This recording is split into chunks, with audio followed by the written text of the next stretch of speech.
All right, so let's do some more chain rule stuff so that way we can practice this, kind of practice seeing the layers on these different things. I tried to get some different kinds of looking problems, um, including some trig stuff too, to make sure we don't forget about that. All right, so with this one, okay, so there's even somebody want to know about, hey, tangent line. How do we come up with a tangent line for, say, how do we use this with a tangent line? Well, great question. So, well, again, for a tangent line, there's two things. What are the two things you need for a tangent line? You need a point and a slope, because we're going to use point slope. We already have the point. We need the slope. To find the slope, you got to get the derivative. So derivative is the derivative function we use to get the slope at the point. So that's what we got to do. Okay, well, now we're looking at this. We're going to see this like, oh, okay, well, this is, kind of a mess. But really, it's not too bad of a problem. So the way it is, this really is just two layers. So the way it goes is we could rate this as we have tangent of x. And because this cube, we were talking about this yesterday, this cube, because they put the cube on the tangent, that means they want us to do the tangent first, then we cube it. So that means the cube doesn't go with the x, and so instead what we're going to do is we're going to put the cube around everything. So we're going to come here and we're going to like, okay, well then this is all that cubed. And that looks, let's go with blue. Maybe the blue will be a little bit different. Okay, so all that cubed, and that's because really you can think of this as 2 times something cubed. And you guys could take the derivative of 2x squared cubed, no problem. I know you can. So, because you just think of that 2 as the coefficient, and the cube is the power. And so whatever that something is going to be 6 times that something squared. That's what we're going to do.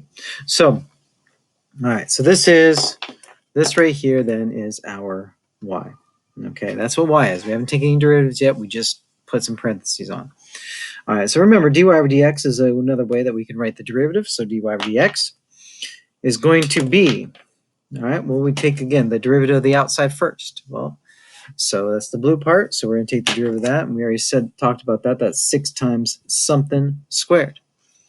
Well, first of all, we just bring that something down. Bring that something down. So that's tangent of x. Then we take the derivative of that something. Well, what's the derivative tangent of something? That's secant squared of that something, in this case x.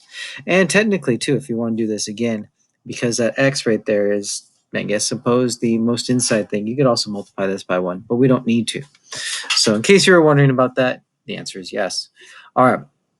Now the way this is written is typically not how you would see this, because we got kind of two different ways of rewriting this. So instead we would have dy over dx is going to be 6 tangent squared of x secant squared of x. And so this is the derivative function. Okay, derivative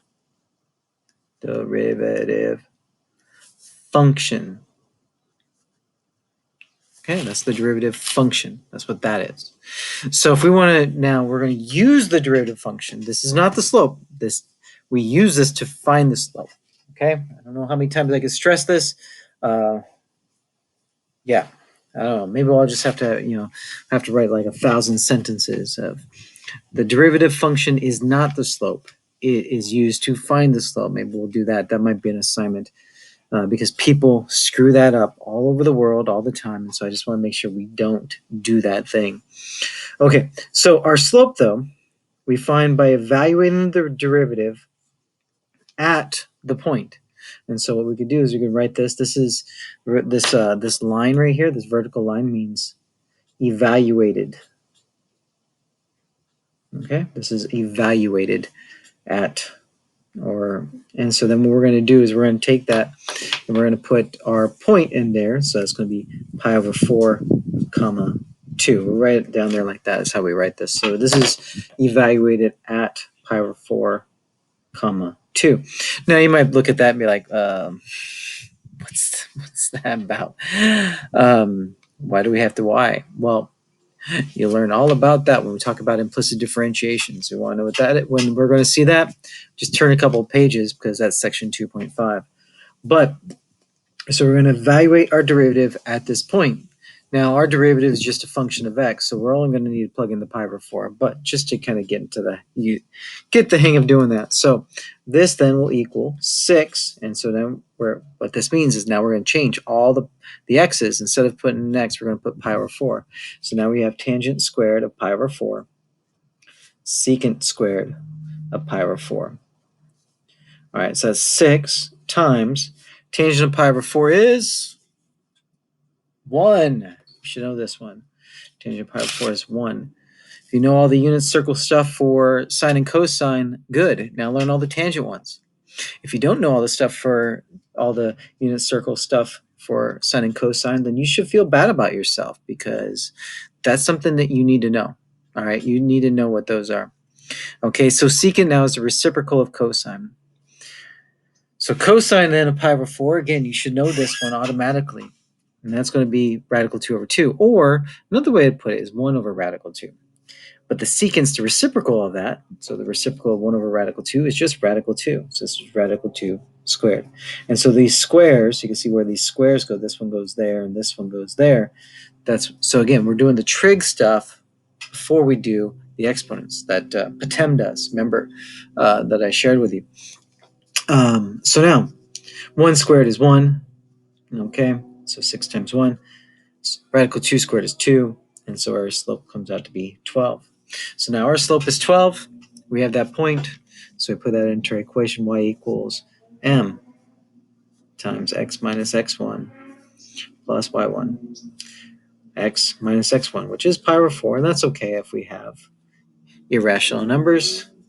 Irrational numbers are numbers too, just like people. Irrational people are people too. So plus y1 is 2. So there we go. And that's how we come up with the equation of our tangent line. You have the point already. You just use the derivative to find the slope. Now it's just a little bit messier derivative, but it's still the same concept. Nothing's changed. It's still the same concept. We just have to find the derivative using the chain rule. So, all right. Horizontal tangent line. We want to figure out where it is. Some of the questions today will be asked to find where is the horizontal tangent line. Great. Okay, horizontal tangent line. Remember, horizontal lines look like this. That's what a horizontal line means. If it's a horizontal tangent, it's either going to look like this or it's going to look like this. Either way, that tangent line is perfectly flat, and m equals 0 is what that means. That's what horizontal means, or 0 rise. There's 0 rise. So 0 rise over a bunch of run. 0 divided by a bunch is 0. Okay. Now, so what we're going to do then is we're going to take this and we're going to find the derivative of that, because to find the tangent line, you set the derivative equal to 0. All right, so we got this. All right, so let's just write it y prime this time. Derivative of, well, you know what? Before we take the derivative, no, still the original. Still the original. Original. Okay, so 9 still there, plus, and then we're going to have something to the 1/2 power. Now that something to the 1/2 power is going to be something squared plus 1. And that something squared is actually going to be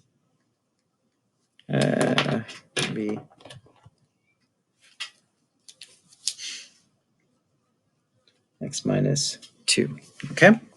And so we're going to do all this. We're going to see what we come up with. Okay, cool. All right. So y prime, derivative of 9 is 0. Okay, again, cover that up. Something to the 1/2 power. Well, that's going to be plus 1/2 times that something. 1/2 minus 1 is negative 1/2. Okay. So now we're done with blue. Okay. Pink comes on down. And we might as well throw that x minus 2 in. Okay. So inside stays the same times the derivative of the inside. Okay. Well, if I got something squared, that's going to be 2 to the front, 1 there, and okay. And so now, and then plus 0 over here. Okay. But when we take the derivative of this part, so the derivative of that part right there, that 2 to the front, okay, inside of that, we have x minus 2. And so now we take the derivative of that, which is just 1. So it's not really necessary to write, but I'm just going to do it so that way we don't forget. What happened? No, somebody asked, but what happened to the orange spot in that one? Well, the orange spot, we still take the derivative, but it's because this is where the orange spot is. That's where we multiply the derivative, not after the 0. All right, so all of that. Now, all of that is a big mess. And if all we want to do is find the derivative, then we could just stop there. But that's not what we want to do. We want to find the horizontal tangent line. So what we're going to do is I am going to simplify this. Okay? We're just going to, obviously, we got a fraction. Well, that 2 goes on the bottom. Okay, then all this stuff, well, that's a negative 1/2 power. Okay, well, then that goes on the bottom too. Remember, 1/2 means square root. So that's x minus 2 squared plus 1. Okay, now, that 2, well, that doesn't have a negative exponent. It's just a 2, so that's 2 on top. X minus 2 to the 1 power, okay, well, that goes on top too. And 2 times 1 is 2. And then we put plus 0, so we don't care about that. So this is what we would get. Obviously, we don't need to worry about those two, because 2 divided by 2 is 1. But what we're going to do, this is y prime, not y. We're going to do 0 equals this. And so we have x minus 2 over radical x squared minus, or x minus 2 squared plus 1. And you might be looking at that square root and thinking, what the heck am I supposed to do with that mess? You're supposed to multiply it to both sides, is what you're supposed to do. Okay, so you're going to multiply the square root of that mass to both sides. And all we're left with then is 0 equals x minus 2. Therefore, at x equals 2, we have our horizontal tangent line. Okay, this right here, anybody know what that is? That is the graph of a semicircle of radius 1. No.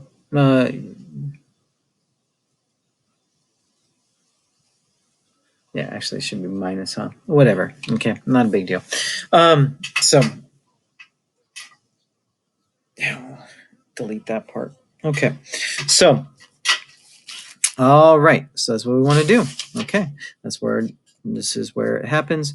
You can plug 2 back in and see what we come out with for our coordinate, where that would be. And so we say, okay, well then we'd say, all right, well we got 9. So y would equal 9 plus radical 2 minus 2 squared plus 1. Well, that's easy. That's 0. Plus 1 is 1. Square root of 1 is 1. Plus 9 is 10, which means our coordinate 2, 10. Okay, so we have a horizontal tangent line at the point 2, 10. All right, take a look at second derivatives. What? Yeah, we can do second derivatives with this stuff. Just wait till we talk about implicit differentiation and second derivatives. Forget about it. All right, now, okay, this one here, again, we got that square there. Remember that this, talked about this yesterday, this does not equal secant of pi x squared. These are not the same. The square in this case goes on the secant, meaning that everything is squared, is what that means. So this is, everything is squared. This means that just the pi x is squared. Just pi x is squared. The secant of pi x is squared. So this is the secant of pi x is squared. This is the pi x is squared. Then find secant. Okay, that's what we do. All right, so let's go. F of x equals this. Okay, so it's all that squared. All right, well, all that includes secant of something. And that something turns out to be pi x. Okay, so this is what it looks like. All right, so if we go take the derivative, well, the first derivative anyways, before you can get to the second derivative, you got to take the first derivative. Okay, so we got all that something squared. Start from the outside and work in. Peel off them layers. So that 2 to the front times something to the 1 power. That's something comes on down. That's the secant of whatever. Then we multiply that by the derivative of secant. Well, the derivative of secant is secant of whatever, tangent of whatever. That's how that works. Okay, that whatever then is in there. So pi x, pi x, pi x. So this is the whole derivative. Then we multiply by the derivative of what's in there, which is pi. All right, so now we're here, and we have, sure, f prime of x then is 2. There's this secant, well, we got that pi, so 2 pi. We have 1 secant pi x and another secant pi x, so that's secant squared pi x. And then we have tangent of pi x. That's what we get. So now when we go to take the derivative of this mess, what do we have to use?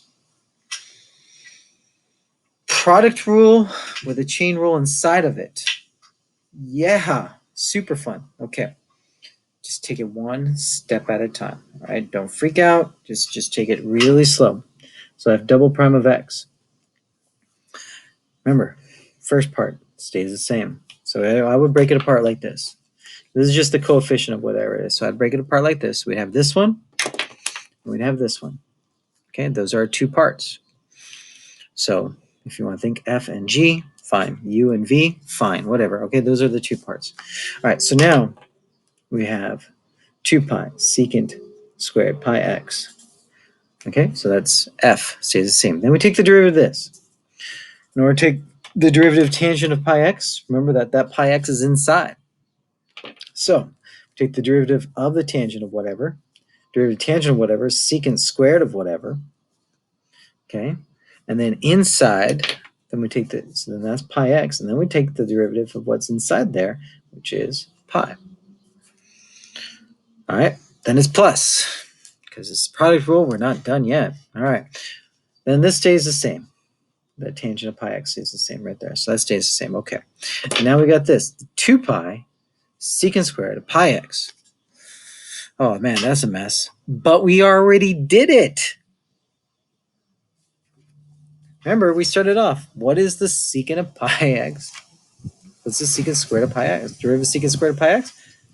This is, pay attention to these things, okay? Look for that stuff. So we can just write that down. We already know, okay? We still got that well, yeah, that 2 pi is going to be out there, okay? So that 2 pi is going to be out there, but then when we take the derivative of that, then that's going to be 2 pi secant squared pi x tangent pi x. Okay, that 2 pi just comes out there no matter what. That first 2 pi, this one goes right there, and then this, because now we're just talking about that part right there, the secant squared of pi x, which is exactly where we started from, and we got to here. So a lot of times these things will kind of cycle back around, and so we kind of got to keep our eyes open. All right, so with all of this, we got to kind of sort out what is it that we have. All right, so now, of course, if it were the free response question, you can leave it right there and be happy and move on. Of course, they're not going to ask this in a free response question. They'd ask this in a multiple choice question. So let's take a look at this first one here. We have a pi and a 2 pi. Well, that makes 2 pi squared. And here, only the pi is squared, not the 2. So that's, so 2 pi squared. Okay, now we have secant squared and a secant squared of pi x in both of those. That makes secant to what power? The 4th power, pi x. Plus, okay, now I got that 2 pi and that 2 pi. Now those 2's are going to be multiplied together, so that's 4 pi squared. Neat. I have a secant squared of pi x, and I have this tangent pi x and that tangent pi x, making tangent squared pi x. Okay, so now we're here with this. Of course, from here we could do some other things, but it's hard to say where the book would stop. If you're interested, this was number 90. It's number 90. You take a look at number 90 on the solution manual and see where they decide to stop. And just make sure you're able to do the algebra and trigonometry necessary to get there. All right, 115. Now 115, I'm going to write this one down because it's in the book. I wanted to point this one out to you. I like this kind of problem, and so I'm going to have you guys do one like it, well, actually two like it, but we're going to start here. All right, it says R of x equals g of f of g of x, and s of x equals g of f of x. Fun. Okay, I love it when they don't use silly things like, equations. All right, so f and g are shown in the figure. Find first r prime of 1. Okay, before we can find r prime of 1, we need to find what? R prime of x. Okay, so before you can find a derivative at a point, you got to find out what the derivative function is. So if r of x was f of g of x, let me just make sure that that's straight. Yes, it is. Okay, so r of x equals f of g of x. Fantastic. Great. Okay, we go take the derivative of this. Well, we got the chain rule going on because you have a function inside of a function. This is actually where we started the whole thing.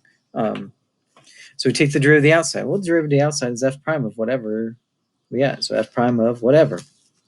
Okay, well then that whatever stays the same. So that's f prime of g of x.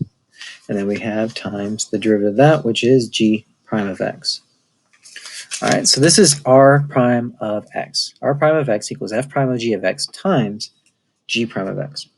Sweet. Okay, so if I want r prime of 1, what am I going to do for all the x's? I'm going to change those all to 1. So that's f of g prime, f prime of g of 1 times g prime of 1.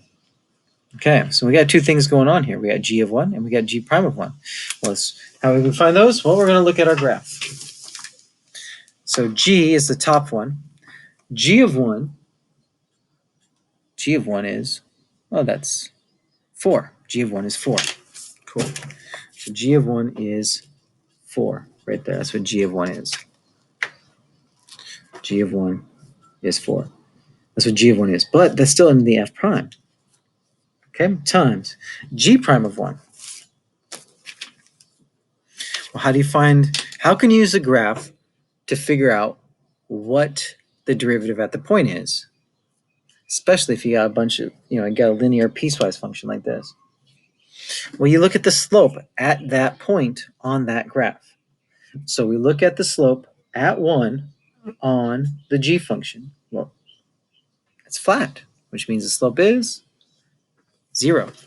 So it means g prime of 1 is 0, which at this point doesn't matter what f prime of 4 is, unless I suppose it's infinity, because you can't do infinity times anything either.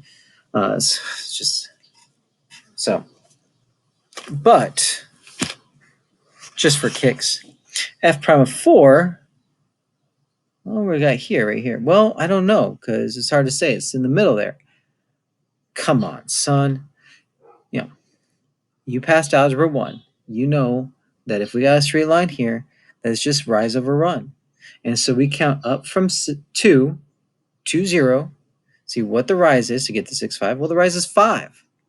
And the run is from 2 to 6 is 4. So that means f prime of 4, rise is 5, run is 4, 5 over 4 times 0. And of course, that didn't matter unless we would have talked about, at 2, because then it's undefined. So 0 times undefined also doesn't exist. So we get 0. Neat. Okay. All right. So now let's try s. It was s prime of 4 is what we want to get to. But first we need to get s prime of x. Well, s of x, we should know what that is. That's g of f of x. So this is the opposite composition. Okay. This is the inverse composition. All right. So that means s prime is going to be what? G prime of f of x times times f prime of x. And you could have typed that in. G apostrophe parentheses f parentheses x parentheses. If you want to use the asterisk, we could. F apostrophe parentheses x parentheses. There you go. So you could type that in. All right. Now, so if I want s prime of 4, well, that means I need to do g prime of f of 4, because every x is going to change to 4, f prime of 4. All right, so let's look at the graph.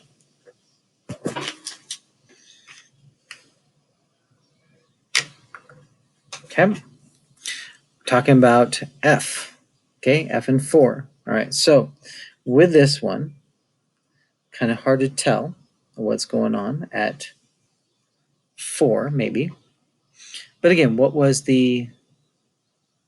So f prime of 4 would be... Well, f prime of 4 is still going to be up 5 over 4 because it's right there. Okay, it's still just another point on the graph. It's just another point on the graph, but that's a straight line. So we go up, from 2, 0 to 6, 5. It's up 5 over 4. So you can count the squares if you want to. Heck, so that means that at the f prime of 4 is 5 over 4. Okay, let's type that in. 5 over 4. Neato. Okay, got that. All right. Now f of 4. How am I supposed to figure that one out? Can I just guess? You could, and you actually probably be right. But here's the idea, okay? If it goes from 2 to 6, that means it goes 4 spaces. 4 is halfway between those. If our rise from there to there was 5, what's half of that rise? Well, half of 5 is 2.5, or 2.5. And so we start at 0, we go up 2.5. Well, we're at 2.5. So it's 4 comma 2.5. So f of, so that means f of 4 is 2.5. So 2.5. But we still have that g prime there. So we got to figure that out. Okay, well, g prime, what would we look at on the g graph when x equals 2.5 to find g prime of 2.5? We will look at the slope. So let's go to 2.5, which is right about there. Oh, cool, it's on this line. And you can take a look, and you looked at that point, it hits it right there on the corner, and so you go up 1 over 2, aka 1/2. But if you don't trust that, we go from 2.4 to 6.6, so that means up 2 over 4, still 1/2. Okay, so 1/2 there. So that means we give 1/2 times 5/4, which is 5 over 8. Okay, and so these are the kinds of things that we have to worry about. These are, just different ways of putting it. So, yeah. So let's give it a shot. Try out the ones that I got for you, and let me know what any questions. And don't worry, so it won't. These, it's just extra practice, so you can get there. All right.